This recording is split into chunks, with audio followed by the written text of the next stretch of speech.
করার পরেও যিনি আমাদের এই মানব জাতিকে সর্বশ্রেষ্ঠ জাতি, সর্বশ্রেষ্ঠ মাখলুকাত এবং সর্বশ্রেষ্ঠ নবী মুহাম্মদ আরবি সাল্লাল্লাহু আলাইহি ওয়াসাল্লামের উম্মত হিসেবে প্রেরণ করেছেন, সে মহান সত্তা আল্লাহ সুবহানাহু ওয়া তাআলার সংক্ষিপ্ত শুকরিয়া সুজুদ আদায় করি তার নিজেরই সে কোনো ভাষা দিয়ে।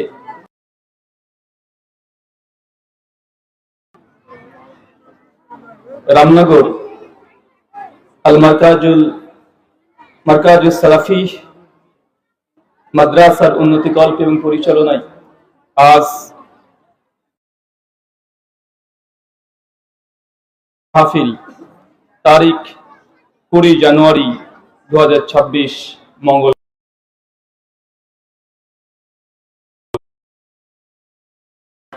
যারা সার্বিক দিক দিয়ে সাহায্য এবং সহযোগিতা করেছেন তাদের প্রত্যেকের নাম স্বতন্ত্রভাবে, যারা অর্থ, শ্রম, অক্লান্ত পরিশ্রম, দোয়া এবং পরামর্শ দিয়ে সহযোগিতা করেছেন।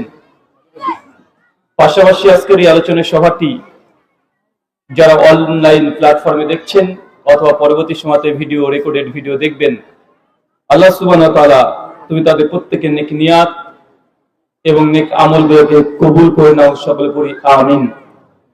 মহান সত্তা আল্লাহ সুবহানাহু ওয়া তাআলার কাছে দোয়া, এই প্রার্থনা, আল্লাহ সুবহানাহু ওয়া তাআলা আমরা মানুষ, আমরা কম বেশি ছোট বড় ভুল ত্রুটি বিচ্যুতি গুনাহ পাপ অন্যায় করে থাকি, আজকের এই আলোচনা সভার ওসিলায় আমাদের পেছনের ছোট ছোট গুনাহগুলোকে তুমি ক্ষমা করে দাও, সকলে পড়ি আমিন। সম্মানিত সুধী, বাদ মাগরিব থেকেই বিভিন্ন আলোচক তারা পবিত্র কোরআনুল কারীম এবং হাদিসে মুবারাকা থেকে অনেক গুরুত্বপূর্ণ আলোচনা আপনাদের সামনে পেশ করেছেন। আজকের এই আলোচনা সভার মধ্যম লগ্নে আপনাদের সামনে উপস্থিত হয়েছি একটি নির্দিষ্ট বিষয়ের উপরে কথা বলার জন্য। আজকে যে বিষয়ে গুরুত্বপূর্ণ আলোচনা হবে, আলোচ্য বিষয় মুসলিম উম্মার অধঃপতনের কারণ। কি বিষয় বলেন তো? মুসলিম উম্মার অধঃপতনের কারণ। আচ্ছা, সাউন্ড সিস্টেম কোথা থেকে নিয়েছেন ভাই? কি আছে? মনিটর বক্স কোন দিকে? কত দূরে দিলে হবে? আমার কথা আমি 1.5 মিলিসেকেন্ড পর শুনতে পাচ্ছি। সামনে দেন।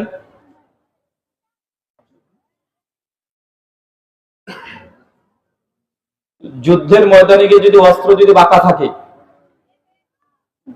যদি মরিচা লাগা থাকে, কাজ হবে? তো এত বড় আয়োজন করা যায়, একটু সাউন্ড সিস্টেমটা যদি একটু ভালো হয় তাহলে আলোচনা করতে ভালো লাগে। নচেত আমাদের তো সবকিছু ঠিক থাকবে, মাদ্রাসাতে ন্যাংরা করা দেয় অভ্যাস। ভালো ছেলে, বাবার যদি ভালো ছেলে কি করে, ওই ভালো স্কুল ইংলিশ মিডিয়াম ওখানে দেবে। আর যারা ন্যাংরা, কানা, কথা কম বুঝে, অ্যাবনর্মাল, আল্লাহ জিনিস মাদ্রাসা দিয়ে দেয়, তাই না? তো আমাদের যারা সিস্টেম নেই তারাও তাই। যদি ডিজে গান পার্টি হয়, ছেলেরা বিভিন্ন রকমের এই যে 1 জানুয়ারি 31 নাইট পালন করবে, ডিজে বাজবে, এর জন্য দারুণ দারুণ মাইক সেট, মানে দূর থেকে কথা হলো তো টং টং করে বাজবে। আর হুজুর আবার কি করবে, মিউজিক দিবে নাকি? তাই চলে যাবে। আলোচ্য বিষয় মুসলিম উম্মার অধঃপতনের কারণ।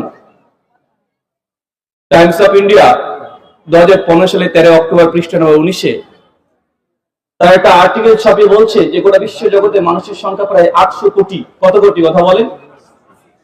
আমরা গোটা বিশ্ব জগতে মানুষ হচ্ছে প্রায় 800 কোটি। আর 800 কোটি মানুষের মধ্যে তারা বলছে যে ধর্মের সংখ্যা প্রায় 4500। কতগুলো ধর্ম? 4500 ধর্মের মানুষ আমরা গোটা বিশ্ব জগৎ এখন বসবাস করি। একটা দুটা ধর্ম নয়, আমরা তো শুধুমাত্র হিন্দু, মুসলিম, বৌদ্ধ, জৈন, ইহুদি, খ্রিস্টান, এই 10-15-20টা ধর্মের নাম সর্বোচ্চ জানি, অনেক আমরা তাও জানি না। ধর্ম আছে স্বতন্ত্র প্রায় 4500। এতগুলো ধর্মের মানুষ বসবাস করে। আর পৃথিবীতে মেজর কিছু রিলিজিয়ন আছে, মানে বড় বড় ধর্মের অনুসারী। তাদের মধ্যে যেমন গোটা বিশ্ব জগতে খ্রিস্ট ধর্মের মানুষ সবচেয়ে বেশি। কোন ধর্মের মানুষ? খ্রিস্টানরা প্রায় গোটা বিশ্ব জগতে 230 কোটি, আর পৃথিবীর দ্বিতীয় বৃহত্তর ধর্ম হচ্ছে ইসলাম। আমরা হতভাগা মুসলমান। আমাদের পরিসংখ্যান গোটা বিশ্ব জগতে প্রায় 170 থেকে 180 কোটি, আর পৃথিবীর তৃতীয় বৃহত্তর ধর্ম হচ্ছে হিন্দুইজম তথা সনাতন ধর্ম, যাদের পরিসংখ্যান গোটা বিশ্ব জগতে প্রায় 130 কোটি। তাছাড়া অনেক অন্যান্য ধর্ম আছে যারা আছে, কিন্তু সংখ্যা খুব বেশি না। যেমন জৈন ধর্ম মাত্র তারা 50 লক্ষ, বৌদ্ধ ধর্ম তাদের সংখ্যা মোটামুটি 28 কোটির কাছাকাছি, বা পৃথিবীর অন্যান্য ইসলাম যেগুলো আছে পার্সি ধর্মগুলো 1 কোটি 1.5 কোটি এইভাবে আছে। কিন্তু মেজর 3টে ধর্ম। কটা ধর্ম? মূলত 3টে ধর্ম। একটা হচ্ছে খ্রিস্টান ধর্ম, একটা হিন্দুইজম, একটা হচ্ছে ইসলাম। আর গোটা বিশ্ব জগতে বর্তমান প্রেক্ষাপট, জিও পলিটিক্স থেকে শুরু করে আন্তর্জাতিক পলিটিশিয়ান, তাদের মূল বক্তব্য কি, এটা আমাদের জনগণ সাধারণ মানুষের জানা উচিত। আজ থেকে 1500 বছর আগে আল্লাহ নবী আলাইহিস সালামকে আল্লাহ সুবহানাহু ওয়া তাআলা যখন আসমান থেকে ওহীর বর্ষণ করেছিল, সেই সময়তে মক্কার প্রেক্ষাপট কি ছিল, সেই সময় মদিনার প্রেক্ষাপট কি ছিল, এগুলো যতক্ষণ পর্যন্ত বুঝতে না পারেন ভারতবর্ষের মুসলমান আজকে যেমন নির্যাতিত, নিষ্পেষিত, লাঞ্ছিত, বঞ্চিত, পদদলিত, সমস্ত কারণ লুকিয়ে আছে আসমানি সিদ্ধান্তের উপরে। কিসের উপরে? কিসের উপরে? এটা আসমান থেকে সিদ্ধান্ত হয় যে আল্লাহ সুবহানাহু ওয়া তাআলা যখন কোন জাতিকে আল্লাহ সবচেয়ে বেশি ভালোবাসতেন? ইহুদি। তাদেরকে কথা বলেন, ইহুদিদেরকে। সূরা বনী ইসরাঈল খোলেন, সূরা বাকারা একদম 47 নম্বর আয়াত থেকে 180 পর্যন্ত আয়াত, কমপক্ষে 140 এর কাছাকাছি আয়াত আল্লাহ সুবহানাহু ওয়া তাআলা বনী ইসরাঈলের ঘটনা বলছে, ইহুদি খ্রিস্টানদের ঘটনা বলছে। আমরা আরবদের ইতিহাসও ঠিকভাবে বুঝি না, তারা সব মধ্যপ্রাচ্যের, আমাদের বারসাগির, ভারত, বাংলাদেশ, পাকিস্তানের ইতিহাস আমরা সেগুলো জানি না। তাই গোটা বিশ্ব জগতে মুসলিম জাতি আজকে আজ থেকে 4000 বছর আগে আমরা ফিরে যাই। একটু কথা শুনতে পাচ্ছেন আমার? আমি খুব লম্বা সমালোচনা করবো না, 11টা 30 মিনিট আলোচনা শেষ হয়ে যাবে। 4000 বছর আগে আমরা চলে যাই। পৃথিবীতে একজন নবী এসেছিলেন, সে নবীর নাম হচ্ছে নবী ইব্রাহিম আলাইহিস সালাম। নাম মনে পড়ছে? নাম মনে পড়ছে? কোন নবী? জোরে বলেন। নবী ইব্রাহিম আলাইহিস সালাম। আমরা মুসলমানরা বলি ইব্রাহিম, ইহুদি খ্রিস্টান তারা বলে আব্রাহাম। কি বলে? আব্রাহাম। তার জন্য সোশ্যাল মিডিয়া বা বিভিন্ন আন্তর্জাতিক মিডিয়াগুলোতে হচ্ছে বারবার শুনবেন যে আব্রাহামিক রিলিজিয়ান, আব্রাহামিক শব্দ পাওয়া যায় না। এই ইব্রাহিম বা আব্রাহাম, এখান থেকে গোটা বিশ্ব জগতের মধ্যে 3টে ধর্ম তৈরি হয়েছে। কয়টা? 3টা। কিভাবে? 4000 বছর আগের ইতিহাসে আপনাকে ফিরে যেতে হবে। নবী ইব্রাহিম তিনি বিয়ে করেছিলেন সারার সঙ্গে। কার সঙ্গে? সারা। কুরবানির সময়তে বারবার ঘটনাগুলো শুনেছেন। সারা আলাইহিস সালাম সে যখন বিবাহ করেন, দীর্ঘ 80 বছর পর্যন্ত তার কোনো সন্তান হয়নি। নবী ইব্রাহিম বারবার আল্লাহর কাছে দোয়া করতেন, রব্বি হাবলি মিনাস সালিহিন, হে আমার প্রতিপালক আমাকে একটা নেক সন্তান দাও। কি সন্তান? আচ্ছা, আপনি জিন্দেগিতে নেক সন্তান চেয়েছেন? আপনি আল্লাহর কাছে কোনো নেক সন্তান চেয়েছেন না ফর্সা সন্তান চেয়েছেন? জি, নেক সন্তান না ফর্সা সন্তান? হ্যাঁ, অত আল্লাহর ওলি এখন হননি যে আপনি নেক সন্তান আপনারা চাইবেন। আর আপনি তো সুন্দর সন্তান, যারা দেখতে ভালো হয়, ফর্সা হয়, ভুল করে কালো না হয়, আপনি তো এটা নিয়ে ব্যস্ত। কোন সময় আপনি আর আপনার স্ত্রী, আপনার পরিবারে কেউ দোয়া করবে না যারা একটা নেক সন্তান দাও। কখনো বলেন আল্লাহ যেন সন্তান যেটা দিবে চাই দাও না কেন, সেজন্য সুস্থ থাকে, সেজন্য স্বাভাবিক থাকে, এই দোয়া আমরা কখনো করি না। আমাদের একটাই যেন সাদা চামড়া হয়। আছে না? না, এটা বলেন। নবী ইব্রাহিম দীর্ঘ 80 বছর পর্যন্ত প্রতিদিন আল্লাহর কাছে দোয়া করেন যে আমার প্রতিপালক আমাকে একটা নেক সন্তান দাও। কিন্তু নবী ইব্রাহিমকে আল্লাহ 80 বছর তার সন্তান দেয় নাই। কত বছর বলতো? 80 বছর। মুসলমান সমাজ দেখেন, বিয়ে করেছেন 2 বছর কেবলমাত্র হয়েছে, আর 500 রাতে স্বামী স্ত্রী আপনারা দুজনে ফ্যামিলি প্ল্যানিং করে নিয়েছেন। সেটা আজকে আমরা বিয়ে করলাম, এখন 2 থেকে 3 বছর আমরা কোনো বেবি নেব না, কোনো বাচ্চা নেব না। 500 রাতে আগে থেকে ফাইনাল হয়ে গেছে, কোনো বাচ্চা নেব না, 2 বছর এনজয় করব। এই জন্য শুরু হয়ে গেছে তাদের, যখন বেবি কনসেপ্ট করে 2 বছরের আগে সরাসরি বেবিটাকে নষ্ট করে দেয়। আছে না? দেখা বলে বিভিন্ন রকম ঔষধ, বিভিন্ন রকমের পদ্ধতি প্রক্রিয়া দিয়ে প্রতিদিন বেবি কনসেপ্ট হচ্ছে, টেস্ট করে দেখছে পজিটিভ, সরাসরি বিভিন্ন প্রক্রিয়ার মাধ্যমে বাচ্চা নষ্ট করা হয়। হয় কি হয় না? এখন 2 বছর ধরে এই মেডিসিনের ডোজ পড়ে বলে একটা নারীর যখন ডিম্বাণু যখন ক্ষমতাহীন হয়ে যায়, যখন সন্তান ধারণ করার ক্ষমতা যখন পার্কে কমে যায়, কারণ বাচ্চা ধারণ করে ডিম্বাণু যত শক্তিশালী হবে আর তত দ্রুতই সে বেবি নিতে পারে। এখন 2 বছর ধরে এত রকমের ওষুধ খেয়েছে, আস্তে আস্তে ডিম্বাণু দুর্বল হয়ে গেছে, মানে বেবি কনসেপ্ট করার মতো সামর্থ্য হারিয়ে ফেলেছে। পাড়ার মানুষ 2 বছর পরে বলছে, কি আবার 2 বছর তো হয়ে গেল, সুখবর তো শুনতে পাচ্ছি না। শাশুড়ি একবার বৌমাকে বলে, কি গো এখন তো কোনো সুখবর শুনতে পেলাম না। গোটা পাড়ার মানুষ যখন বলতে শুরু করেছে, এখন মনে করছে যে না এবার সন্তান নেওয়া উচিত, মনে করে কি করে না। এরপর বলছেন এবার সন্তান নেওয়া উচিত, এখন সন্তান নিতে যায় আর সন্তান হয় না, হয় নাকি ওরা বলেন? এখন আর সন্তান হচ্ছে না, এখন ডাক্তার এবার ছুটে যায়, আমি বাচ্চা নিতে চাই, কিন্তু আমরা দীর্ঘ 6 মাস চেষ্টা করছি, হচ্ছে না। তখন কোন ডাক্তার কি ওষুধ খায়, কোথায় যায়, সমস্ত কিছু যখন করছে না হচ্ছে, শেষ পর্যন্ত মুসলমানের বাচ্চা শিরিক করতে বাধ্য হয়ে যায়, মাজারে চলে যায়, আছে না নাই? পীর বাবার কাছে চলে যায়, তাবিজ ঝোলায়, সন্তানদের জন্য হাজার রকমের প্রক্রিয়া শিরিক পদ্ধতি ওই জায়গাতে চলে যায়। আল্লাহ সুবহানাহু ওয়া তাআলা যখন তাকে সন্তান দিয়েছে, সে ভ্রূণকে সে নষ্ট করে দিয়েছে। কেউ 2-3 বছর পর এই ওষুধের অ্যাকশন যখন শেষ হয় না, বাচ্চা নিতে যায়, হয় না, তখন আবার নতুন করে ডাক্তার কাছে যায় না। এটা আমাদের মুসলমান সমাজ, নবী ইব্রাহিমের জীবনীতে শিক্ষা নেওয়া উচিত। 80 বছর পর্যন্ত তার কোনো বেবি হয় না, কোনো বাচ্চা হয় না। আল্লাহ সুবহানাহু ওয়া তাআলার পরিকল্পনা এটাই ছিল।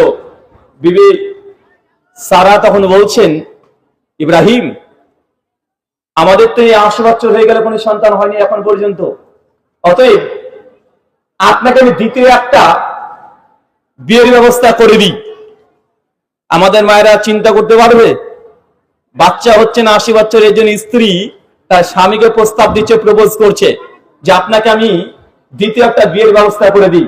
আমাদের মায়েদেরকে দেখেন, ওর যদি বাচ্চা না হয়তো দূর, কিবা যদি আপনার বয়স 80 হয়ে যান আর চাচার বয়স যদি 75 হয় আর আপনার বয়স 80, চাচিরও দাঁত একটাও নাই, মারির দাঁত তো দূরের কথা, সামনের দাঁত একটাও নাই, আর চাচা যদি পাশের বাড়ি কালো দাদির সঙ্গে ওই মাঠে যদি গল্প করে, আর চাচি যদি দূর থেকে দেখেছে যে আপনি গল্প করেছেন কালোর দাদির সঙ্গে, ওর বয়স 75, দেখবেন চাচি ছুটতে ছুটতে চলে যাবে, আপনার কলারটা ধরে বলবে, তোমার 80 বছর হয়ে গেল, তোমার লুচ্চামি এখনো যায়নি, এখনো ঠুকুর বলে, কি বলেন না, কথা বলেন। মানে আমাদের মানসিকতা, আমাদের মা বোনেদের মানসিকতা, মানে আপনি যদি হসপিটালে থাকেন, হসপিটালে ভর্তি আছেন, হাত পা বাঁধা আছে, আর নার্স ধরে এসে যদি আপনাকে যদি একটু ইনজেকশন দিতে আসে, তা আপনার বউ আপনার এই দিকে দেখবে না, কোন দিকে দেখে, ও চোখের দিকে তাকাবে যে আপনি তাকাচ্ছেন কোন দিকে। ওই সময়তেও আপনি মরে যান, সমস্যা নাই, কিন্তু আপনার চোখ কোন দিকে দেখবেন, একটু যদি হয় সহজে খোঁজা দিয়ে উঠবে, ও দেখে না, হ্যাঁ দেখে না। মেয়েদের সমস্যা হচ্ছে আমাদের এটা, যে যাই হোক না কেন এর শেষ পর্যন্ত গিয়ে এখানে চলে আসবে। সারা আলাইহিস সালাম নবী ইব্রাহিমকে বলছেন যে আপনার সে বিয়ের ব্যবস্থা করে দিই। মিশর থেকে সারার একজন দাসী ছিল, তার নাম কি? হাজেরা। ইহুদি এবং খ্রিস্টান তারা বলে হাগেরা, আমরা মুসলমান বলি হাজেরা। এই সিলসিলা যদি মনে রাখতে পারেন, পৃথিবীর বড় বড় ধর্মগুলোর ইতিহাসটাকে আপনি সহজে বুঝতে পারবেন। আমরা বলি হাজেরা, তারা বলে হাগেরা। হাজেরার সঙ্গে তখন নবী ইব্রাহিমের বিবাহ বন্ধনে আবদ্ধ করে দেয়। হাজেরার গর্ভে তখন সন্তান হয়, সন্তানের নাম কি? আমরা বলি ইসমাইল, ইহুদি খ্রিস্টানরা বলে ইসমাইল। কারণ ইহুদি খ্রিস্টান তাওরাত যে ভাষা অবতীর্ণ হয়েছিল সেটা হিব্রু ভাষায়। হিব্রু ভাষায় ইসমাইল মানে আল্লাহ শুনেছেন। কি শুনেছেন? এতে দীর্ঘদিন ধরে নবী ইব্রাহিম কি করলেন? আল্লাহর কাছে দোয়া করেছেন, রব্বি হাবলি মিনাস সালিহিন, আল্লাহ নেক সন্তান দাও, নেক সন্তান দাও। তো যখন আল্লাহ সুবহানাহু ওয়া তাআলা তাদের দোয়াকে গ্রহণ করেছেন, কবুল করেছেন, তার জন্য তার নাম রাখা হয়েছে ইসমাইল। হিব্রুতে ইসমাইল মানে আল্লাহ শুনেছেন, গড তিনি শুনেছেন, এই হচ্ছে নাম। এখন চিন্তা করে দেখেন, এই যে ইসমাইল থেকে আমাদের নবীর সিলসিলা শুরু হচ্ছে কাদের? মুহাম্মদ সাল্লাল্লাহু আলাইহি ওয়াসাল্লামের শাজারা যদি বংশ তালিকা মিলাতে যান, কার সঙ্গে মিলবে? তার সঙ্গে নবী ইসমাইলের সঙ্গে মিলে যাবে। কেননা সেই সময় নবী ইসমাইলকে আরবের মক্কার চারিপাশে থুয়ে এসেছিলেন, আর ওই মক্কা থেকে একটা নতুন মতবাদ তাদের কথা অনুযায়ী সেটা ইসলাম তারা বলে, পশ্চিমারা বলে। কিছুদিন পর সারার গর্ভে সন্তান চলে আসে আলাইহিস সালাম। যখন তার বেবি হয়, তার সন্তান হয়, তার নাম রাখা হয়েছে ইসহাক। কি নাম রাখা হয়েছে? ইসহাক। ইসহাক আলাইহিস সালামের সন্তান, তারপরে যখন বড় হয়, বিয়ে হয়, তার সন্তান নাম ইয়াকুব। কি নাম বললাম? এখনো বুঝেননি মনে হয়। আচ্ছা, আরেকবার বুঝেন। নবী ইব্রাহিম স্ত্রী দুইটা, একটা হাজেরা, হাজেরার সন্তান নাম ইসমাইল, ইসমাইল থেকে মুসলমান। কথা বুঝতে পারছেন? দুই, নবী ইব্রাহিমের আরেকজন স্ত্রী নাম হচ্ছে সারা, সারার সন্তান ইসহাক, ইসহাকের সন্তান ইয়াকুব আলাইহিস সালাম। সব নবী। ইয়াকুবের আবার 12 জন সন্তান ছিল, যেমন নবী ইউসুফ, বেনিয়ামিন, এই যে 12টা, এই যে ইয়াকুবের যে 12টা বংশ, এই 12টা গোত্র থেকে যে ধারাবাহিকতা চলে আসছে, যে ধারাবাহিকতা চলে আসছে, এরা হচ্ছে ইহুদি অথবা খ্রিস্টান। কথা বুঝতে পারলেন? কথা মনে এখনো বুঝেননি? মানে বাবা একজন, স্ত্রী দুইজন, ধর্ম চলেছে কয়টা? ধর্ম কয়টা? ধর্ম মূলত তিনটা। একটা ইহুদি বা জিউসিজম, একটা খ্রিস্টানিটি, একটা ইসলাম। এখন গোটা বিশ্ব জগতের মধ্যপ্রাচ্য কেন্দ্রিক এই মাত্র তিনটে ধর্ম। আপনি ভারতে চলে আসেন, ভারতের সিস্টেমই আলাদা। ভারতবর্ষে যেটা দেখছেন হিন্দুইজম, জৈন ধর্ম, বৌদ্ধ ধর্ম, এটা ভারতীয় ধর্ম। ভারতের বাইরে কেউ যেতে পারেনি। হিন্দু ধর্ম ভারতের বাইরে আছে? কথা বলেন। ভারতীয়রা বাইরে চলে গেছে, কিন্তু ভারতীয় ধর্ম আমাদের হিন্দু বা সনাতন ধর্ম ভারতের বাইরে যেতে পারেনি। এমনি করে ইন্ডিয়ান সে আমেরিকায় চলে গেছে, হিন্দু ধর্ম পালন করছে। এই তিনটে জিনিস যদি বুঝতে পারেন, গোটা বিশ্ব জগতে রাজত্ব করছে এরাই। আল্লাহ সুবহানাহু ওয়া তাআলার কাছে সবচেয়ে দামি যারা কম ছিল তারা ইহুদি এবং খ্রিস্টান জাতি। সূরা বনী ইসরাইল খুলেন, সূরা বাকারা আয়াত নম্বর 47 আল্লাহ বলেন, ইয়া বনী ইসরাইল। বনী ইসরাইল কারা বলেন তো এবার? বনী ইসরাইল কারা এবার? বনী ইসরাইল মূলত হচ্ছে ইহুদি আর খ্রিস্টান, আহলে কিতাব। তারা কথা বলেন? কোরআন মাজিদে বারবার দেখবেন আহলে কিতাবের কথা আসছে। যেমন বনী ইসরাইল বলা হচ্ছে ইয়াকুব আলাইহিস সালামের সন্তান যে ইসরাইল। কিছু কিছু ঐতিহাসিকরা বলে, অথবা এখান থেকে তার নাম চলে আসছে, এই বংশটা হচ্ছে বনী ইসরাইল। ইহুদি আগে কোনো ধর্ম ছিল না, ইহুদি একটা বংশের নাম ছিল। কিসের নাম ছিল? একটা বংশের নাম। আচ্ছা, জানেন এখন গোটা বিশ্বে ইহুদি কতগুলো আছে? বলেন তো, ইহুদি ধর্মের মানুষ কতগুলো আছে?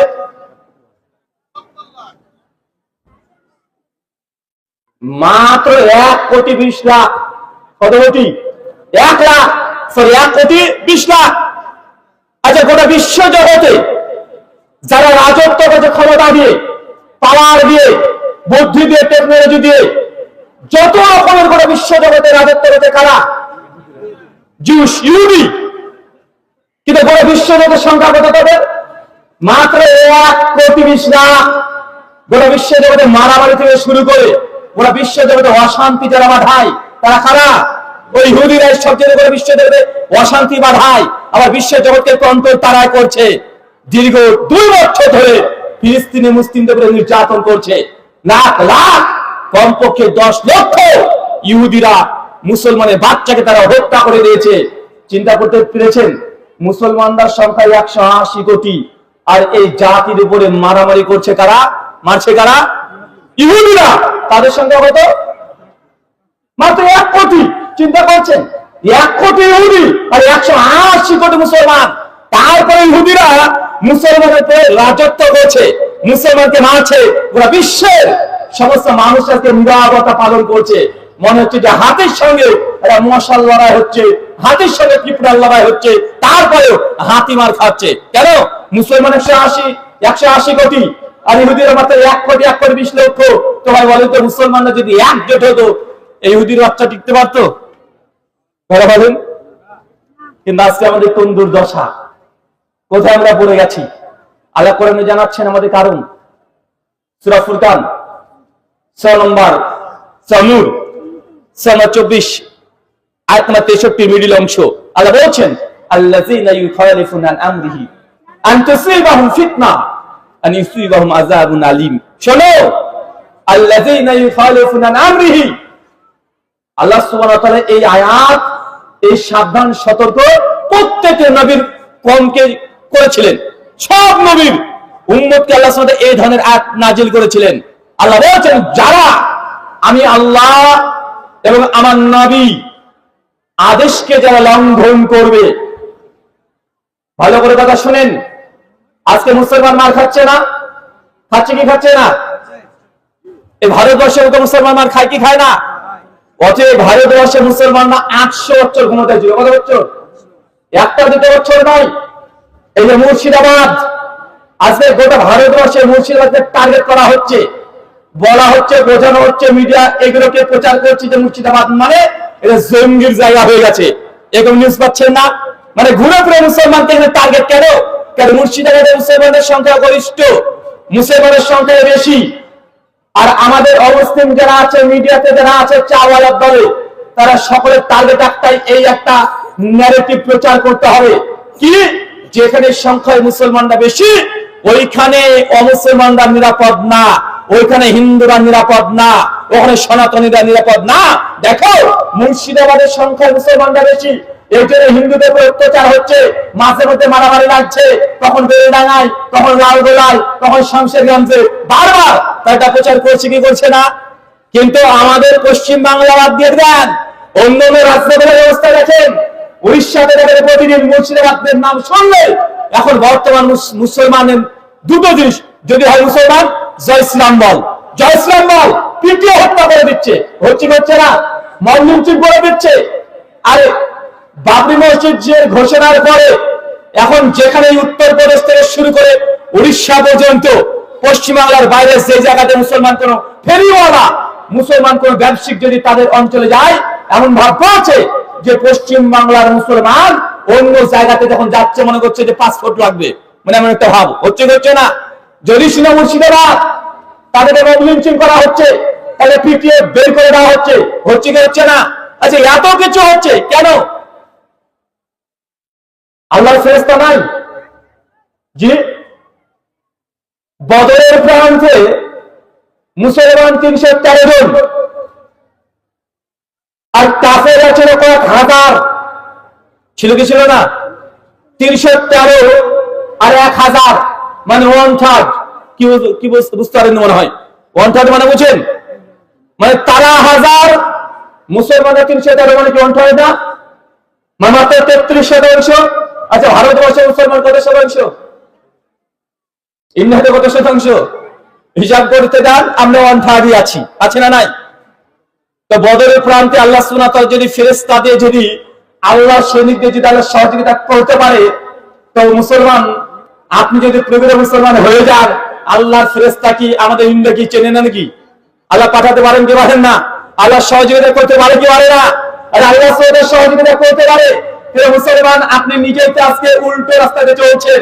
আপনি যে কতটুকু মুসলমান আছেন এটা আপনাকে নিজেকে আয়নাতে পরীক্ষা করে দেখতে হবে।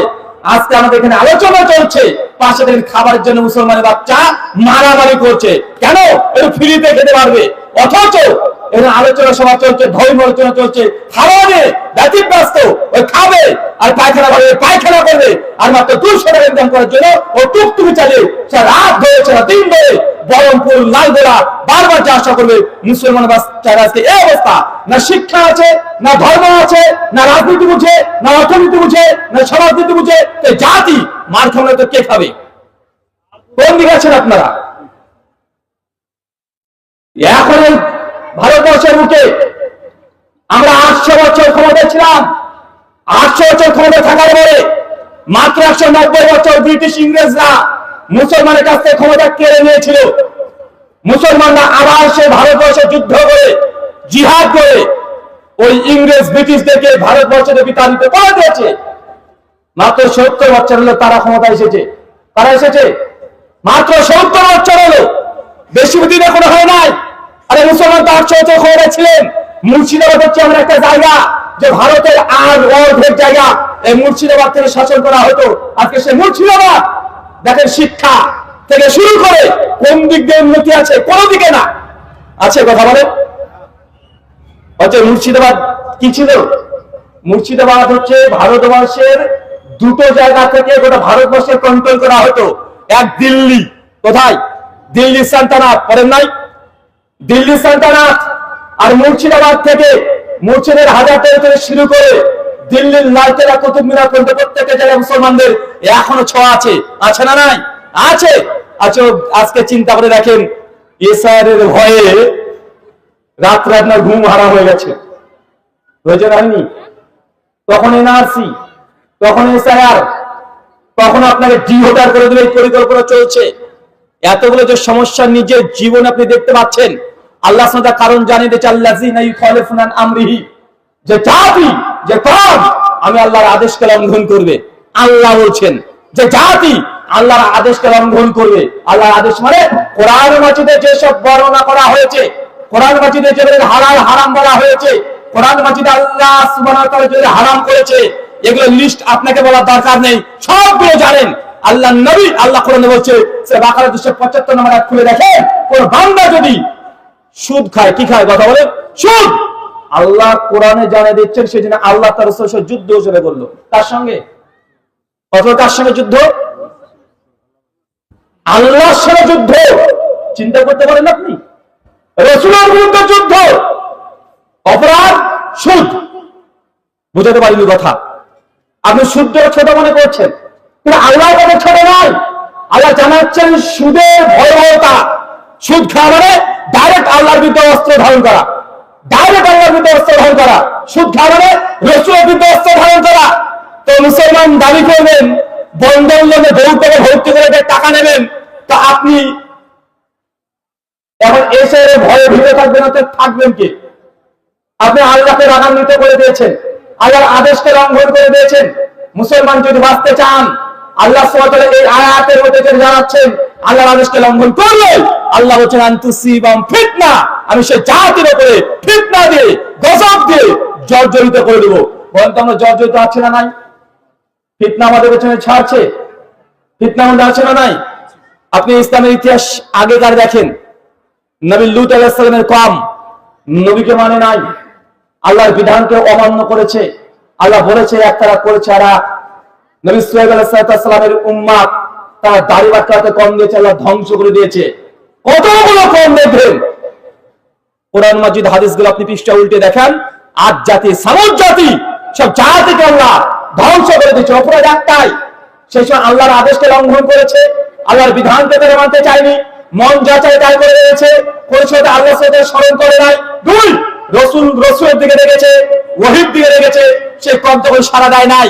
আল্লাহ সে জাতিকে একদম ফিতনাতে জর্জরিত করে দিয়ে পৃথিবী থেকে নিশ্চিহ্ন করে দিয়েছে। মুসলমান আজকে আমরা সেই পথে হাঁটছি, আমরা পদে পদে আল্লাহর আদেশকে লঙ্ঘন করি। করি কি করি না কথা বলেন? আমরা করি না? এই অত্র অঞ্চলে বন্ধন লোন থেকে লোন নিয়েছেন কারা কারা, একটু হাত তোলেন। দেখেন মুসলমানের বাচ্চা লজ্জা থাকলে দাঁত বাড়ায়। আপনাকে আগে বলছি, সুদের ভয়াবহতা হচ্ছে আল্লাহর বিরুদ্ধে যুদ্ধ ঘোষণা করা। সুনান তিরমিজি হাদিস 2529 আল্লাহ নবী বলেন, কেউ যদি জেনে বুঝে 1 টাকা সুদ খায়, মায়ের সঙ্গে জেনা করলে যে পাপ, আপনি সেই সমপরিমাণ পাপ করেছেন। কথা মনে বুঝেননি? মানে 1 টাকা জেনে শুনে সুদ খাওয়া মানে কি? মায়ের সঙ্গে শুয়ে থাকা। কথা বুঝেননি? মানে আরো কাঁচা ভাষা বলতে হবে, সুদ খাওয়ার পাপের সমপরিমাণ পাপ কি? মানে সুদ খেলে যা গুনাহ হয়, মায়ের সঙ্গে শুয়ে থাকা, নোংরা কাজ করা, নিকৃষ্ট কাজ করা, এই দুটো অপরাধকে আল্লাহ সেম তিনি বলেছেন। মুসলমান তারপরে ঘরে ঘরে সুদ আছে না নাই? আছে না নাই? আরে ঘরে ঘরে সুদ আছে, এখন সুদ খাচ্ছে। তো এই জাতির উপর অপমান আসবে না? এই জাতির উপর অপমান আসার কারণও আছে। শোনেন, আপনাদেরকে কয়েকটা কথা বলি, এই কথাগুলো ভালো করে মনে রাখবেন।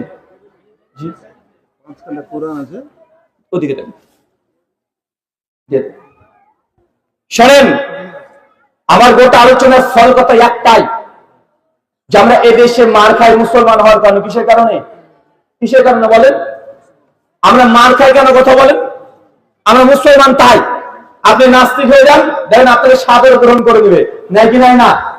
কয়েকদিন আগে দেখলেন না মিডিয়াতে, একজন বদমাস দাঁড়িয়ে আছে, এটা কালো দামড়া মোষের বাচ্চার মতো দেখতে, ও আর বাংলা টিভিতে গিয়েছে ওকে রাষ্ট্রবাদী মুসলমান বলছে না, পরে দাঁড়িয়ে টেনে টেনে দেখাচ্ছে ওরা আসলে দাঁড়িয়ে আছে। বা দেখাচ্ছে কি দেখাচ্ছে না?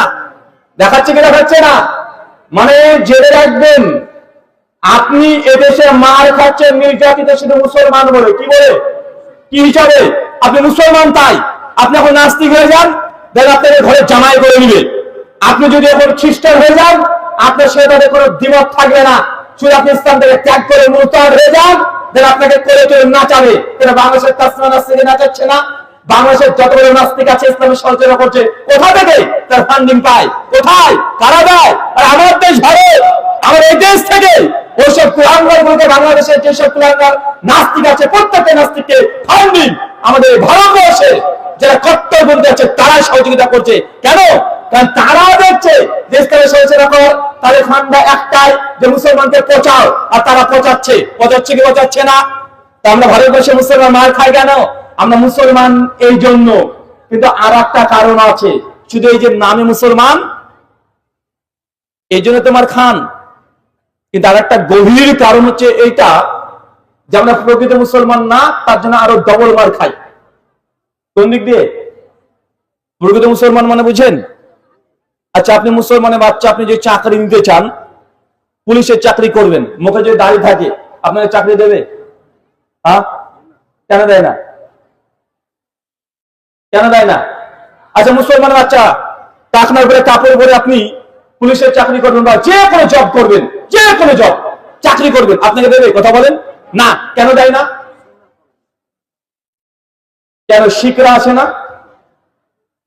শিখ আছে না? শিখ ধর্মের পাঞ্জাবিদেরকে দেখেছেন? ওরা বিএসএফ আছে না নাই? আচ্ছা, ওদের পাগড়ি পরে কি পরে না? থাকে ওদের? আচ্ছা, ওদের বড় বড় আমার চাইতে বড় দাড়ি আছে না নাই? আছে তো। আচ্ছা, ওদের সম্পূর্ণ যে পোশাক, ওদের যে আদর্শ সম্পূর্ণ দেখা যায় কি যায় না? কিন্তু ওরা দাড়ি রেখে, ওরা শিখদের যে পাঞ্জাবিদের যে মানে পাগড়ি, সেটা পরে তারা ভারতবর্ষে চাকরি করছে। করে কি করে না? এমনকি কোন শিখ, কোন পাঞ্জাবি, তারা যদি মোটরসাইকেল চালায় বিনা হেলমেটে, শুধু পাগড়ি যদি থাকে, ইন্ডিয়ান আইপিসি পরিষ্কারভাবে জানিয়ে দিয়েছে তাদের কোনো ফাইন করা হবে না। কেন? কারণ তাদের পাগড়ি আছে, এটাই সুরক্ষা। কথা বলে বুঝতে পারেননি? এটা ইন্ডিয়ান ল। কোন পাঞ্জাবি যদি তাদের পাগড়ি বাঁধা থাকে, তাদের কি লাগবে না? হেলমেট লাগবে না। অথচ তারা পাগড়ি পরে তারা পৃথিবী ভারতবর্ষের যত রকমের সেক্টর আছে সব জায়গায় চাকরি করতে পারে। তাদের দাড়ি নিয়ে কোনো তাদের প্রবলেম হয় না। মুসলমান আপনি দাড়ি রাখলে কেন প্রবলেম হয়? কেন সমস্যা হয়? আরে মাঝে মধ্যে দেখছেন যে আপনাদের কোন স্কুলে মুসলমানের বাচ্চা মেয়ে 7-8 মাত্র বয়স মানে পড়ে, ওই গার্লস স্কুলে ভর্তি করে দিয়েছেন বোরখা পরে যাওয়ার জন্য। স্কুলে ম্যাডামরা অপমান করছে, কেন তুই বোরখা পরে এসেছিস? বোরখা পরা যাবে না। মাঝে মধ্যে দেখছেন না? আচ্ছা, কেন এগুলো সমস্যা? কেন? দোষটা কাকে দিবেন? দোষটা আমাদের। ওই যে হিন্দু ম্যাডামটা, ওই যখন আপনারা মেয়েকে বলছে তুই কেন বোরখা পরে স্কুলে এসেছিস, বোরখা পরার দরকার নেই। আরে কত মেয়ে তো দেখছি এরা তো মুসলমান, আরে এরা তো নামাজ পড়ে, এত বোরখা পড়েনি, তুই কেন পরে আসবি? এই যে অধিকাংশ মুসলমানকে দেখছে তারা বেপরদা। তাই একটা মেয়েকে যখন দেখছে যে পর্দা করে আসছে, তো অটোমেটিক মুসলিমদের কাছে ধারণা যে পর্দা করা এটা বাই চুজ, মানে নিজের পছন্দ। যার মঞ্চে পড়বে, যার মঞ্চে পড়বে না, এটা আদিশান, মানে এটা বাধ্যতামূলক ইসলামে না। তার জন্য মুসলমানের বাচ্চারা সবাই পড়তে যায়, কেউ পর্দা করে না। কিন্তু 100 জনের মধ্যে যদি 2 জন করে, অমুসলিমদের কাছে ভুল একটা মেসেজ যায়। তারা মনে করে পর্দা পরে এটা বাধ্যতামূলক না, এটা ফরজ না, এটা হচ্ছে তাদের ঐচ্ছিক, ইচ্ছা করে পড়তে পারে, না পড়লে না পড়তে পারে। এই জন্য তো ওই ম্যাডামটা হিন্দু ম্যাডাম হয়ে বলে তুই কেন পর্দা করে আসছিস? এই এতগুলো মুসলমান আছে, তারা তো পড়ে না, তুই কেন পড়বি? এটা যৌক্তিক কি যৌক্তিক না? কথা বলেন। মুসলমান মেয়ে মানে যদি পর্দা করে যেত, পৃথিবীর ইতিহাসে আমার জানায় মুসলমানের প্রত্যেকে মেয়ে যদি আপনার ঘরে ঘরে সব মেয়ে গার্লস স্কুলে পড়ে, সবাই যদি বুরকা করে, পর্দা করে, হিজাব মেনটেন করে যদি স্কুলে যেত, আমার মনে হয় না যে কেউ এক্সট্রা ভাবে বলতো যে পর্দা করা যাবে না। কেন? কারণ তারা জেনে মুসলমান মেয়ে মানে পর্দা করবে। কিন্তু মুসলমান বাচ্চা 100 জনের মধ্যে 18 জনই করে না, 2 জন করে। তো মুসলমান 2 জন ব্যতিক্রম। আচ্ছা, শিখরা দাঁড়িয়ে রাখে, সমস্যা হয় না? মুসলমান দাঁড়িয়ে রাখলে সমস্যা কেন? কারণ শিখদের আদর্শ অটল আছে, পাঞ্জাবিদের তাদের আদর্শ অটল আছে। তাদের ছেলেদের যদি দাঁড়িয়ে গজেছে, জিন্দিগিতে তাদের চাচবে না, দাঁড়িয়ে আর কামাবে না। এর জন্য তারা আন্দোলন করেছে, দীর্ঘদিন ধরে তারা লড়াই করেছে। তারা দেখেছে যে শিখদের প্রত্যেক ছেলেরা তারা পাগড়ি পরবে, তারা দাঁড়িয়ে রাখবে, এটা বাধ্যতামূলক তারা করে দিয়েছে। তার জন্য সংবিধান পরিবর্তন করে বাধ্য হয়েছে, তাদের জন্য এক্সট্রা দিয়েছে না। শিক্ষা খণ্ডে তার যদি হয় তার পাগড়ি পরে চাকরি করতে পারে, কিন্তু মুসলমানের 18 বছর তার দাড়িও রাখে না, টুপিও পরে না, পাগড়িও পরে না, তা আপনার কাছে এটা অপশন হয়ে গেছে। ঘটনা বুঝেননি? কিন্তু প্রত্যেক মুসলমানের বাচ্চা যদি আগে থেকে দাঁড়িয়ে রাখা হতো, তারা যদি সবসময় তাদের পোশাক সুন্নতি লেবাসী পোশাক যদি ফরজ করে নিত নিজের জন্য, ভাই বলেন তো আমাদের বাদ দিতে পারতো? শোনেন, আপনি আদর্শের সঙ্গে আপোষ করেছেন, আপনাকে এইভাবে পেছন দিক থেকে আপনাকে অস্ত্র দিয়ে মারবেই, এটাই স্বাভাবিক। যে জাতি তার আদর্শের সঙ্গে কম্প্রোমাইজ করে, আল্লাহ সুবহানাহু ওয়া তাআলা সেই জাতিকে উল্টো ভাবে এইভাবে আল্লাহ শাস্তি দিয়ে থাকেন। আল্লাহ বলছেন, আল্লাযীনা ইউখালিফুনা আমরিহি আন তুসিবাহুম ফিতনা আন ইউসিবাহুম আযাবুন আলীম। যে জাতি আল্লাহর আদেশকে লঙ্ঘন করে, নবীর আদেশকে সুন্নাতকে লঙ্ঘন করবে, সে জাতির উপরে আমি আল্লাহ ফিতনাতে জর্জরিত করে দেব। আচ্ছা, আপনি আল্লাহর রাসূলের আদর্শ মেনে চলেন? আপনার পরিবার মেনে চলে? কথা বলেন। আপনার ছেলে চুল কাটার স্টাইল দেখেন, চুল কাটার দেখেন কার স্টাইলে কেটেছে? মেসি। কার স্টাইলে? বুঝেননি মনে হয়। আপনার পরিবারের মধ্যে আপনার সন্তানের চুল কাটার স্টাইল দেখেন, তাহলে বুঝতে পারবেন যে কার আদর্শে চুলটা কেটেছে। যখন আপনার মেয়েটাকে ঈদের জামা কিনে দিচ্ছে, দেখেন আপনার মেয়ে কোন জামাটা কিনছে, কোন চুড়িদার কিনছে, কোন সিনেমার নায়িকা কি করেছে। আপনি যখন আপনার স্ত্রীর ব্লাউজ কিনতে যাচ্ছে, আপনার স্ত্রী দেখেন কোন ডিজাইনের ব্লাউজ করছে। শুধু এইগুলো লক্ষ্য করলে আপনি বুঝতে পারবেন যে আপনার পরিবারে নবীর আদর্শ চলে না পশ্চিমা কৃষ্টি কালচার বেধর্মী তাদের আপনার আদর্শ চলে। তো এই জাতি মার কারণে তো কে খাবে? আল্লাহর একটাই কথা, আল্লাহর আদেশ লঙ্ঘন করলে, নবীর আদর্শকে যে লঙ্ঘন করে, আল্লাহ সুবহানাহু ওয়া তাআলা জাতিকে আল্লাহ এইভাবে বরবাদ করে দিবে। তো মার খাচ্ছে কাদের কারণে? কার কারণে বলেন? আমরা নিজেদের কারণে। কার কারণে? নিজেদের কারণে। যদি বাঁচতে চান, ওই এসআইআর বলেন আর এনআরসি বলেন, যদি বাঁচতে চান নিজেকে পরিবর্তন করেন। কি করতে হবে? নিজেকে পরিবর্তন করতে হবে। যখনই আপনি আল্লাহ সুবহানাহু ওয়া তাআলার বিধানকে মেনে চলবেন, অটোমেটিক আল্লাহ সুবহানাহু ওয়া তাআলা আমাদের উপরেও যত রকমের ফিতনা ফাসাদ বালা মুসিবত আছে সবগুলো আল্লাহ দূর করতে পারেন কি পারেন না? পারেন কি পারেন না? দেখেন একটা কোরআনের আয়াত দেখেন, সূরা আনফাল খুলবেন 48 নম্বর আয়াত। ইবলিশ নাম শুনেছেন? ইবলিশ শয়তান। বদরের যুদ্ধের আগে ইবলিশ শয়তান, তিনি সুরাকা বিন মালিক, একজন বনু বকর গোত্রের বড় নেতা, খুব প্রভাবশালী ক্ষমতাবান। তার কথার বিরুদ্ধে কেউ কথা বলতে পারে না। নাম কি? সুরাকা বিন মালিক, এ কাফের, বনু বকর গোত্রের। তো যখন দেখছে যে মুসলমানের সঙ্গে এখন বদরের যুদ্ধ হবে, মুসলমান আর এদিকে কুরাইশ বংশ, আর আরেকটা বংশের নাম কি? বনু বকর গোত্র। আর বনু বকর গোত্রের সবচেয়ে প্রভাবশালী নেতার নাম হচ্ছে সুরাকা বিন মালিক। ইবলিশ শয়তান করলেন কি? বদর যুদ্ধের আগে সুরাকা বিন মালিকের রূপ ধারণ করে সুরাকা বিন মালিককে আলাদা জায়গায় গায়েব করে দিয়েছে। তার রূপ ধারণ করেছে, ধারণ করে এখন কুরাইশের কাছে গিয়েছে। কার কাছে? কুরাইশ মানে নবীর শত্রু গোষ্ঠীর কাছে চলে গেছে, গিয়ে তখন জ্বালামি ভাষণ দিচ্ছে। শোনেন, মুসলমানের বিরুদ্ধে যুদ্ধ করতে হবে। কুরাইশ বংশ দিচ্ছে সুরাকা বিন মালিক আমাদের পক্ষে, আর সুরাকা বিন মালিক যেন আমাদের পক্ষে চলে আসে, জিন্দেগিতে মুসলমান আমাদের সঙ্গে লড়াই পারবে না। তাই সুরাকা বিন মালিক অনেক শক্তিশালী, প্রভাবশালী, তার অনেক বড় বংশ, তার গোত্র অনেক বড়। তখন এই কুরাইশ বংশ তার আনন্দ উল্লাসিত হয়ে গেছে। আর সুরাকা বিন মালিক তখন কুরাইশদেরকে প্রতিশ্রুতি দিচ্ছে যে মুহাম্মদের বিরুদ্ধে আমি লড়াই করবো, তোমাদেরকে পূর্ণ সমর্থন দেবো, আমাদের কাছ থেকে তাকে কেউ রক্ষা করতে পারবে না, চলো বদরের প্রান্তে। কথাটা একটু বুঝতে পেরেছেন? সুরাকা বিন মালিক আসলে কে? এটা এ কিন্তু আসলে সুরাকা বিন মালিক নাই, কে? সরাসরি ইবলিশ। ইবলিশ হচ্ছে তার পরিস্থিতি দিচ্ছে আর জালামের ভাষণ দিয়েছে। কুরাইশদের তখন রক্ত টকবক করে ফুটছে, আর ভাবছে আমাদের দলে যেহেতু এত বড় ক্ষমতাবান ব্যক্তি চলে এসেছে, মুসলমান এখন করে কি দেখে নেব। তারা আনন্দ উল্লাসিত হয়ে একসাথে যুদ্ধের ময়দানে চলে এসেছে। সূরা আনফাল আয়াত নাম্বার 48 ইবনে কাসির আলোচনা সহ দেখবেন, সহিহ বুখারী কিতাব তাফসীরে ঘটনাটা আসছে। যখন যুদ্ধের ময়দানে যুদ্ধ শুরু হয়ে গেছে, সুরাকা বিন মালিক ইবলিশ ও তখন হচ্ছে লড়াই করতে শুরু করেছে, তরবারি দিয়ে মুসলমানের বিরুদ্ধে লড়াই করছে। আর একটু পর দেখছে যে আল্লাহ সুবহানাহু ওয়া তাআলা আসমান থেকে ফেরেশতা নাজিল করছে। কি নাজিল করছে? আকাশ থেকে ফেরেশতা জিবরাইল আলাইহিস সালাম যুদ্ধের সজ্জায় সজ্জিত অবস্থায়, এই যুদ্ধের সজ্জায় সজ্জিত অবস্থায় তরবারি হাতে নিয়ে একদম জিবরাইল আলাইহিস সালাম, মিকাইল, সমস্ত ফেরেশতা সূরা বাকারার সূরা আল-ইমরান 23 থেকে 25 নম্বর আয়াত অনুযায়ী প্রায় 3000 ফেরেশতাকে আল্লাহ সুবহানাহু ওয়া তাআলা অবতীর্ণ করেছে। যখন ফেরেশতা জিবরিল মাটিতে পা রেখেছে, ইবনে কাসিরের আলোচনা আসছে, সঙ্গে সঙ্গে গোটা ধুলো একদম অন্ধকার আচ্ছন্ন হতে শুরু করে দিয়েছে। আর সুরাকা বিন মালিক তখন দেখছে যে স্বয়ং ফেরেশতারা যুদ্ধের ময়দানে চলে এসেছে। ইবলিস তখন দেখতে পাচ্ছে ফেরেশতা, ও তখন হতবাক, আরে আল্লাহর সৈনিক চলে এসেছে, সঙ্গে সঙ্গে আল্লাহ পাঠিয়ে দিয়েছে। আর সুরাকা বিন মালিকের সুরাকার ইবলিস তখন ও ছুটে পালানোর চেষ্টা করছে, দৌড়ে পালাচ্ছে। আর পিছন দিয়ে কাফেরদের জন্য কোয়াটা ভেজে, কোথাচ্ছ তুমি, কোথায় পালাচ্ছ?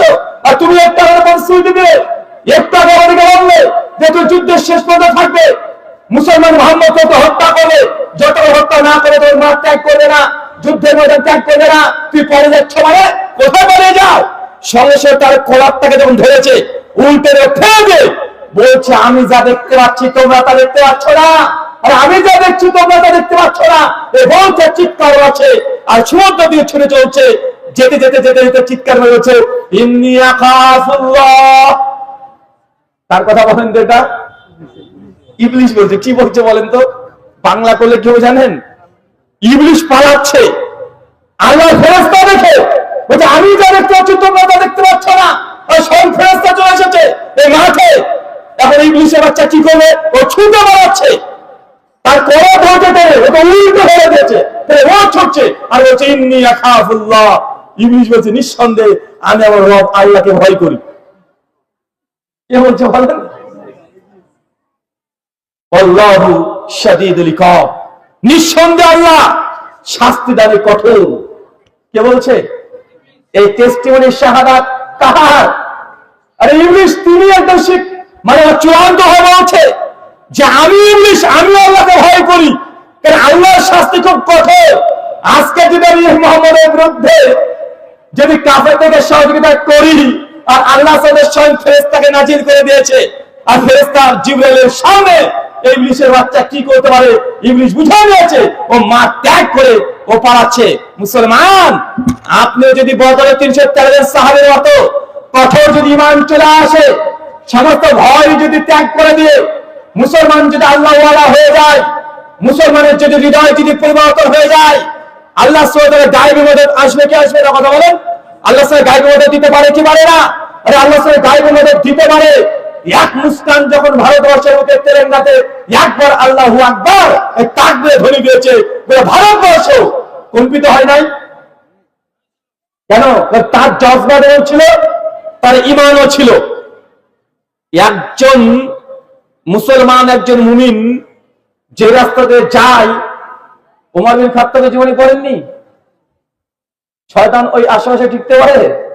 তা আপনিও যদি মুমিন মুসলমান হয়ে যান, হয়তো আল্লাহ সাথে সাহায্য আসবে কি আসবে না? আপনি নিজেকে আয়নাতে পরীক্ষা করে দেখেন, আপনি কতটুকু মুসলমান আছেন। যতক্ষণ আপনি আল্লাহর না হচ্ছে, আল্লাহ আপনাকে সাহায্য করবে কি করতে আমার তো বুঝে আসে না।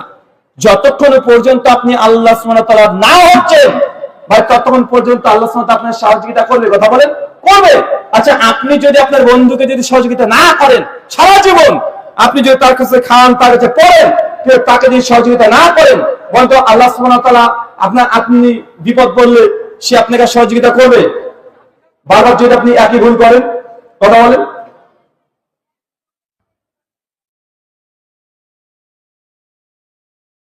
এক মিনিট।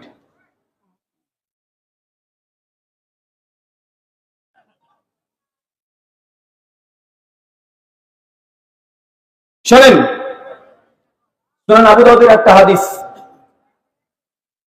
কিতাবুল ফিতান, হাদিস নাম্বার 4299, সনদ শেখ আলবানী সহিহ বলছেন।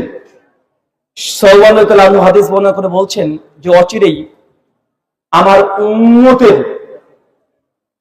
আমার এই উম্মতে মুহাম্মাদি তথা আমাদেরকে লক্ষ্য করে তিনি বলছেন, অচিরেই এই উম্মতে মুহাম্মাদের বিরুদ্ধে গোটা বিশ্বের বেধর্মীরা একত্রিত হয়ে এমন ভাবে ঝাঁপিয়ে পড়বে যেভাবে একটা হিংস্র প্রাণী, ক্ষুধার্ত প্রাণী খাবার দেখলে ঝাঁপিয়ে পড়ে। কত কি বুঝতে পারলেন চাচা? কতদিন আগে বলছে নবী? 1500 বছর আগে। কি বলছে? যে আমার এই উম্মতের উপরে ক্ষুধার্ত বাঘ যখন খাবার দেখলে ঝাঁপিয়ে পড়ে, ঠিক এইভাবেই ঝাঁপিয়ে পড়বে। তারা বেধর্মীরা। আচ্ছা, এখন গোটা বিশ্ব জগতের বেধর্মীরা ইসলামকে টার্গেট করে কি করে না? করে না? ফিলিস্তিনে মুসলমান মার খাচ্ছে, স্পেন মুসলমান 800 বছরের ক্ষমতা ছিল, ওখানে মার খাচ্ছে, ইন্ডিয়া প্রত্যেক রাজ্যে মুসলমান মার খাচ্ছে। খাচ্ছে কি খাচ্ছে না? খাচ্ছে। সব জায়গায় মুসলমান নির্যাতিত। সাহাবীরা তখন বলেছিলেন, ইয়া রাসূলুল্লাহ, আমরা গোটা বিশ্বে যদি মুসলমানরা মার খাবো, সংখ্যা কি তাহলে আমরা কম থাকবো? সংখ্যা কি আমরা কমে যাবো? এই হাদিসটা যখন পড়ি তখন চিন্তা করি, যখন সাহাবীরা বলছে যে আমরা তো সবাই মার খাবো, সংখ্যায় কম থাকবো, তার মানে তারা মনে করছে যে বদরের যুদ্ধে 313 জন সাহাবী, এই 313 জন সাহাবী হয়তো তারাও মারা যাবে, মানে কয়েকজন মুসলমান বেঁচে দেবে, তার জন্য মনে হয় মার খাবে। আল্লাহ বলছে না, আমার উম্মত সেদিন মোটের কম থাকবে না, আমার উম্মত থাকবে অজস্র, অগণিত, গুণে শেষ করা যাবে না। এখন দেখেন গোটা বিশ্বে যে মুসলমানকে গুণে শেষ করা যায়? চাচা, মুসলমানকে গুনতে পারবেন আপনি? 180 কোটি এখন মুসলমান। চিন্তা করে দেখুন, 313 জন সাহাবী নবী বদরের প্রান্তে ছিলেন। নবীর জীবদ্দশাতে আজকে এই অঞ্চলে যতজন মুসলমান বসবাস করেন, নবীর জীবদ্দশাতে এতগুলো মুসলমান ছিল না। ছিল নাকি? আজকে আমার আলোচনার সময় যতগুলো মুসলমান বসে আছেন, আল্লাহর নবী যে সময় হাদিসটা বলছে এতগুলো মুসলমানও সেই দিন ছিল না। সাহাবীরা অবাক, জানলেন নবী বিশ্বজুড়ে মুসলমান মার খাবে, সাহাবীরা মানুষদের সংখ্যা আমরা কমে যাবো, মানে আজকে আমরা 5000 আছি, সেদিন কমতে কমতে 2000 হয়ে যাবো, তাই তারা ভয় বলছে কি কমে যাবো? নবী বলছে না, আর আমার উম্মতের সংখ্যা অনেক হবে, তাই আমার উম্মতকে এই বিশ্ব জগৎ সংস্থা বের করে মারবে। দুটো কারণ। কয়টা কারণ? নবী দুইটা কারণ বলেছে। এক, নবী বলছেন আমার উম্মত হুব্বুদ দুনিয়া, দুনিয়ার প্রেমে আচ্ছন্ন থাকবে। কিসের প্রেমে? আরো জোরে বলেন। দুনিয়ার প্রেম। দুই, কারিয়াতুল মাউত, আর আমার উম্মত মৃত্যুকে ভয় করবে। আচ্ছা মুসলমান, মৃত্যুকে ভয় পান চাচা? মৃত্যুকে ভয় পান? ভয় পান মানে আপনার 10 বিঘা জমি আছে, এখন যদি আপনাকে বলা হয় যে মাদ্রাসার জন্য, মসজিদের জন্য 1 বিঘা লিখে দেন, আপনি জিন্দেগিতে দিবেন না, জিন্দেগিতে দিবেন না। কিন্তু এখন আপনি বিছানাগত হয়ে যান, আর ডাক্তার যদি বলে আপনাকে চেন্নাই যেতে হবে, 10 লক্ষ 15 লক্ষ টাকা লাগবে, আপনার সার্জারি করতে হবে, সিজার করতে হবে, বা অপারেশন করতে হবে, আপনি বলবেন, যদি আপনার বয়স 75 হয়ে গেছে, তারপর আপনি বলবেন যে আমার জমি বিক্রি করে দেবো, চেন্নাই নিয়ে চাও, আমাকে কোথায় নিয়ে চাল? ভেলুরে নিয়ে চাই। ভাই যাই কি যায় না কথা বলেন? চাচা 75 বছর বয়স হয়ে গেছেন, কত বাঁচবেন? আর কত আপনার বাঁচার শখ? এখন আপনার বাঁচার শখ মেটেনি, আপনার বয়স 75 হয়ে গেছে, এখন যে বিছানাগত হয়ে যায়, তারপর জমি বিক্রি করে দিয়ে বাড়ি বিক্রি করবে, আর 1 ঘন্টা হলো সে বাঁচতে চায়। আছে না? আর নবী বলছেন যে আমার উম্মত সেই দিন তারা মৃত্যুকে ভয় করবে। মৃত্যুকে ভয় করি না আমরা? ভয় করি কি করি না? আজকে এসআর নিয়ে প্রত্যেক ভিডিও অফিসে যা লাগছে, দেখে মনে হচ্ছে কিয়ামত এখনই চলে এসেছে, মানে কিয়ামতের দিন মাস কিভাবে ছোটাছুটি করবে, আজকে যে ছোটাছুটি করছে দেখতে পাচ্ছেন না? মানে আশ্চর্য। সূরা আল ইমরান 186 নম্বর আয়াতে আল্লাহ এটা জানিয়ে দিয়েছে যে আল্লাহ ভয় দিয়ে পরীক্ষা করেন। কি দিয়ে? ভয় দিয়ে। দেখেন আমরা ভয় দেখি, আমরা ভয় দিয়ে, আমরা আমাদের জন্য ভয়টা, এখন পরীক্ষা কি পরীক্ষা না? আল্লাহ বলছে কাফেরদেরকে দেখলে মুমিনরা ভয় পাবে। কাফেরদেরকে দেখলে কারা ভয় পাবে? সুনান আবু দাউদ 4299 নম্বর হাদিস, যে তোমাদের মধ্যে কাফেরদের ভয় ঢুকিয়ে দিব। কিন্তু হওয়ার কথা ছিল কি? উল্টো, মানে আমাদেরকে দেখে তারা ভয় পেত, কিন্তু আল্লাহ বলছে এই জাতিকে ধ্বংস হবে, কারণ কাফেরদের হৃদয় আমাদের হয় না, আমাদের হৃদয় আর তাদের ভয় ঢুকিয়ে দিবে, মানে তাদের দেখে আপনি ভয় পাবেন। আজকে ভয় পাচ্ছেন কি পাচ্ছেন না? পাচ্ছেন কি পাচ্ছেন না? আর আজকে আপনি নির্দিষ্ট ভয় পাচ্ছেন। নবী দুটো করে বলেছে, হুব্বুদ দুনিয়া, যা করেন দুনিয়ার জন্য। আজকে আমি বক্তব্য আপনাকে জমাতে হয়, আমাকে আজকে অনেক কিছু বলতে হবে, মনোরঞ্জন করতে হবে, যদি না করি তাহলে আমার মার্কেট কমে যাবে। আজকে বক্তা তারপরে আমার দুনিয়া দুনিয়া দুনিয়া রহিতা আছে না নাই? আছে না নাই? মানে আমিও প্রচেষ্ট দুনিয়াকে দেখানোর জন্য, যে মানুষ দেখে না যে কত বড় বক্তা দেখে নাও, কত সুন্দর করে বক্তব্য দিয়ে চলে গেল, ঝাঁকমোকা করে চলে গেল। আমার ভিতরে দুনিয়া দুনিয়া লালসা কাজ করে, করে কি করে না? মানুষ যা করে সবকিছু দুনিয়াকে দেখানোর জন্য। আরে আপনি মেয়ের বিয়ে দিয়েছেন তার দুনিয়াকে দেখানোর জন্য, আপনি দেখাচ্ছেন আপনার বউকে, বলছেন ওর মেয়ের বিয়েতে 400 মানুষ খাওয়াচ্ছে, আমি 600 মানুষ খাওয়াবো। ও কেক ধরেছে, আমি আরো দামি করে ভরবো। আরে ওর মেয়ের বিয়েতে 5 রকমের আইটেম করেছে, আর 7 রকমের করবো। আসে না নাই কথা বলেন? সব জায়গায় কম্পিটিশন, সব জায়গায় কম্পিটিশন। আরে আপনি বিয়ে করছেন যে বউটা, আপনার বউ ব্যক্তিগত পার্সোনাল, আপনি ওখানে কম্পিটিশন। বিয়ে করে যতক্ষণ বউটাকে মোটরসাইকেলে বসিয়ে শাড়ি পরিয়ে অধরঙ্গ অবস্থায় রাস্তাতে না যাচ্ছেন, ততক্ষণ যেন আপনি মনে করছেন না যে আপনি একটা বিয়ে করেছেন। যতক্ষণ পর্যন্ত বন্ধু বান্ধবরা না বলবে কি একটা পেয়েছে দেখেছিস, মানে এটা শোনার জন্য বউকে অর্ধলিঙ্গ অবস্থায় মোটরসাইকেলে ঘুরে বেড়াচ্ছেন। আসা না কথা বলেন? সব জায়গাতে, কোন জায়গাতে আজকে দুনিয়াকে দেখানোর জন্য না, মুসলমান যা করে সবগুলো দুনিয়াকে দেখানোর জন্য। নবী এই কথাই বলছে যে আমার উম্মত সেদিন সংখ্যা হবে বেশি, কিন্তু তারা দুনিয়াদার হয়ে যাবে। আমরা দুনিয়াদার হয়েছি কি হয় নাই? কথা বলেন, দুনিয়াদার হয়েছি? কতটুক দিন নিয়ে পছন্দ করেন, কতটুক দিনকে নিয়ে ফিকির করেন, কতটুক ধর্মকে নিয়ে আপনি চিন্তা করেন? সবকিছু আপনার দুনিয়া দুনিয়া দুনিয়া। আমরা যারা ধার্মিক আছি, আমরা দুনিয়ার প্রেমে আমরা হাবুডুবু খাই, সবকিছুতে আমরা দুনিয়া। আর জনগণ যারা আছে তারা আছে। নবীর দ্বিতীয় কথা বলছেন কারিয়াতুল মাউত, মৃত্যুকে ভয়। মৃত্যুকে ভয় পায় না। আর ইহুদি পণ্ডিত আছেন, উনি একটা বই লিখেছেন, বইটার নাম দ্য জুইস উইজডম। উনি দীর্ঘ 28 বছর গবেষণা করছে। কত বছর? তারা ইহুদি। কে? ইহুদি।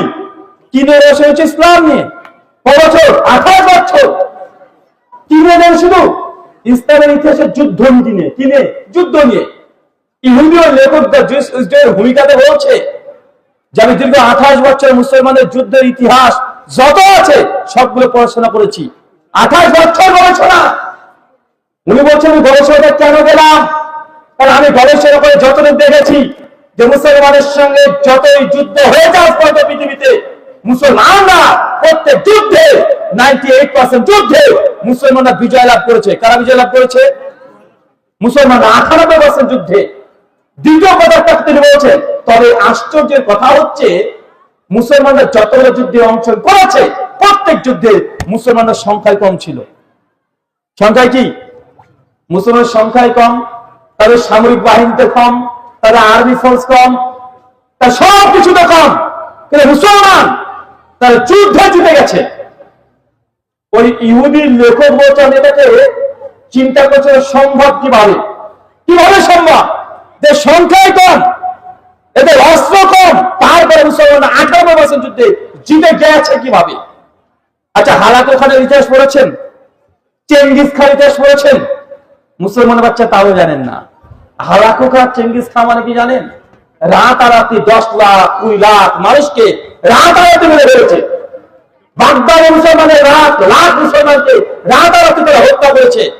এখন তো টেকনোলজির যুগ। আমার এই কথা যদি বিশ্বাস না করেন, এটা কোনো কল্পকাহিনী রূপক কথা না।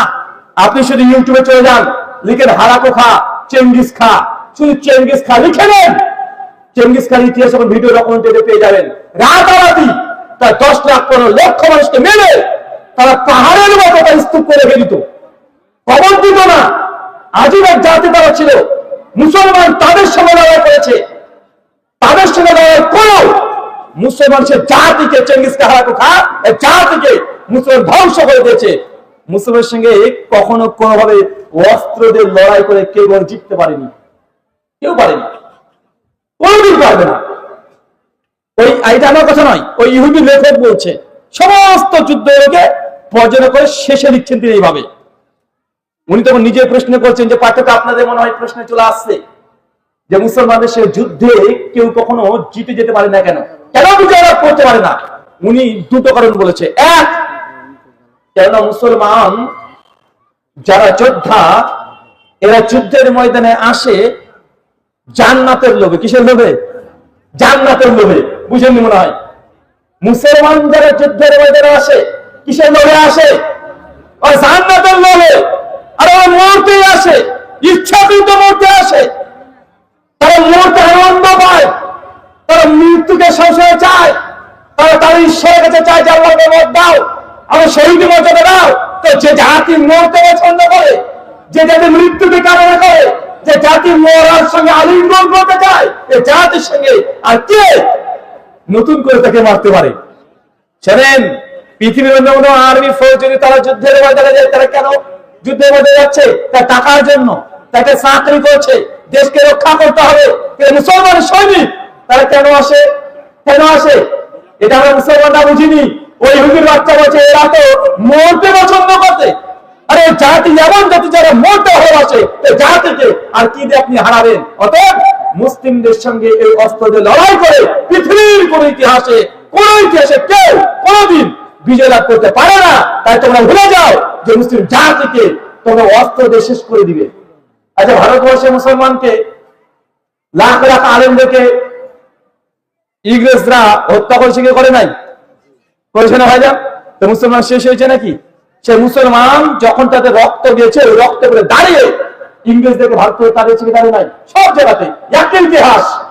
আল্লাহ সুবহানাহু ওয়া তাআলা আমাদের ইন্ডিয়ান মুসলিম, ভারতীয় মুসলিম, আমরা যে অবস্থায় আছি, বাঁচার চারটে রাস্তা বলে দিয়েছি। এক, সূরা নূরের 63 নম্বর আয়াত, আল্লাহর আদেশকে মেনে চলার চেষ্টা করেন। দুই, রাসূলের সুন্নাহকে মেনে চলার চেষ্টা করেন। তিন, যে নবী হাদিসে বলেছে, এই কলবের মধ্যে থেকে, হৃদয়ের মধ্যে থেকে দুনিয়ার প্রতি লোভ, লালসা, ভালোবাসা দূর করে দেন। যা করেন আল্লাহকে খুশি করার জন্য। চার, মৃত্যু। এই মৃত্যুটাকে আলিঙ্গন করা, মৃত্যুকে ভয় করা, এটা থেকে দূরে থাকেন। মৃত্যুকে সাদরে গ্রহণ করার মতো হৃদয় পর অন্তর তৈরি করে ফেলেন।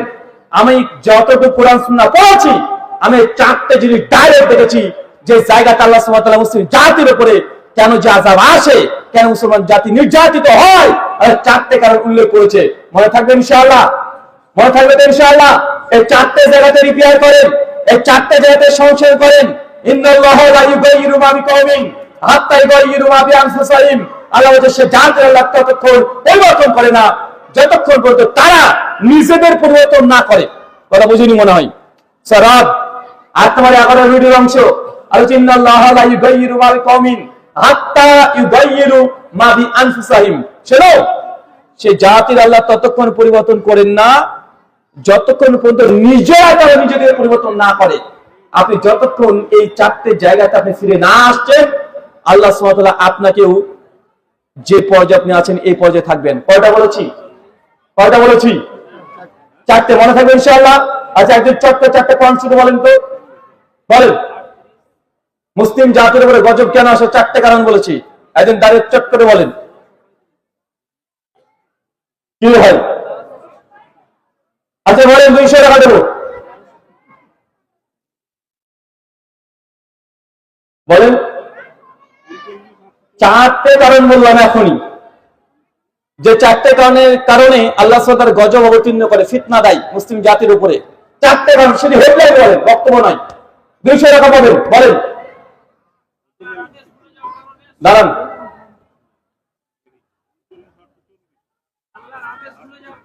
এক, আল্লাহর আদেশ ভুলে যাও না। ঠিক করে বলেন। টাকার ব্যাপার হয়, এখন 19-20 হলে দেখো না। এক, শেখ আপনি বলেন না, এ বাবা টাকা পেয়ে যাবে যে। আল্লাহর আদেশ বাঙালির সমস্যা এটা রে ভাই, বলি এক বুঝি আর একাই বানিয়ে ফেলে আর এক। আচ্ছা হচ্ছে, তারপরে বলেন ধরে নেব আল্লাহর আদেশকে মেনে চলা। 2, সুন্নাতকে না ছাড়া। 3, দুনিয়ার লোভে না ও না ফাঁসা। আচ্ছা। 4, মৃত্যুকে না ভয় করা। আলহামদুলিল্লাহ, আপনি আসেন। আপনি যদিও বলছেন গাড়ি উল্টো দিক দিয়ে গেলে ঠিক যেতে এসেছে, মানে গুগল ম্যাপের মতো ডান দিক দিয়ে বাম দিক দিয়ে উল্টো দিক দিয়ে হলেও, নদী পানি ভাগ করে হলেও ঠিক যেতে এসেছেন। আসেন, এদিকে আসেন, আসেন। শরীফ সূরা নূরের 63 নম্বর আয়াতে আল্লাহ দুটো কারণ জানিয়েছে যে মুসলিম জাতিকে আল্লাহ কেন আযাব আসে মুসলিম জাতির উপরে। এক, আল্লাহর আদেশকে যখন লঙ্ঘন করবেন, মানে আল্লাহ যা হারাম করেছে সেটা যখন আপনি হারামগুলোকে বেশি বেশি করবেন, আল্লাহ তখন আযাব দিবে। দুই, নবীর আদর্শ, নবীর সুন্নাহ যখন পরিত্যাগ করবেন, বেজাতিদের সুন্নাহ, তাদের আদর্শ, তাদের আইডিওলজি, তাদের থিংকিং, তাদের চিন্তাধারা যে মেনে চলবেন, আল্লাহ তখন কি দেয়? গজব দেয়, ফিতনা দেয়, যেটা আজকে হচ্ছে। এটা ডাইরেক্ট আল্লাহ কোরআনে জানিয়েছে, আর নবী জানিয়েছে দুইটা। আল্লাহ জানিয়েছে দুইটা, নবী জানিয়েছে দুইটা। সুনান আবু দাউদ 4299 নম্বর হাদিস। ওই হাদিসের মধ্যে আল্লাহ সুবহানাহু ওয়া তাআলা জানিয়ে দিচ্ছেন আমাদেরকে যে কেন আল্লাহ, নবী জানাচ্ছেন, এক, উম্মাহ যত দুনিয়ার প্রেমে আসক্ত হবে গজব তত বেশি আসবে। দুই, আচ্ছা আমার কাছে আছে।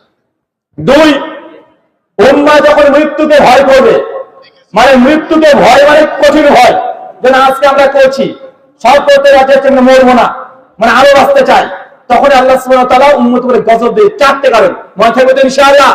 এই চারটে জায়গা রিপেয়ার করে নেন, ভারতবর্ষের মুসলমান আবারও আজকে যাদেরকে দেখছেন এরা কবে যে উল্টে পড়ে যে মুসলমান ক্ষমতা আবার করে চলে আসবে আপনি বুঝতে পারবেন না। 800 বছর এই দেশে আমরা রাজত্ব করেছি, ইনশাআল্লাহ আবারও রাজত্ব হবে। হবে কি হবে না? হবে কি হবে না? আর ইনশাআল্লাহ আবারও হবে।